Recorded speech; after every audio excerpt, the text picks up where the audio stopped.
Penurunan kasus COVID-19 di Indonesia termasuk juga di Bali merupakan tidak terlepas dari kepatuhan warga masyarakat dalam menerapkan protokol kesehatan. Meski kasus telah menurun signifikan, masyarakat diharapkan tidak terlena dan melupakan prokes. Penurunan kasus COVID-19 yang diikuti pelonggaran aktivitas kegiatan masyarakat menunjukkan penanganan pandemi cukup berhasil dilaksanakan. Hal ini tentunya tidak terlepas dari kepatuhan dan disiplin warga masyarakat dalam menerapkan protokol kesehatan dan aturan dari pemerintah, termasuk partisipasi masyarakat dalam program vaksinasi.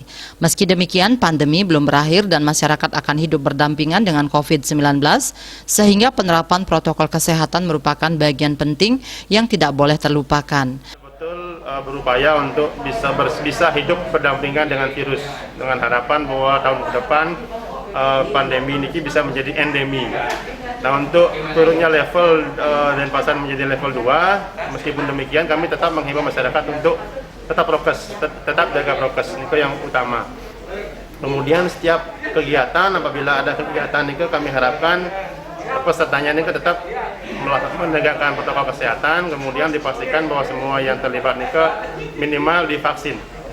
Nah, untuk fasilitas fokus ini tetap dilaksanakan seperti cuci tangan, hand sanitizer ini tetap dilaksanakan.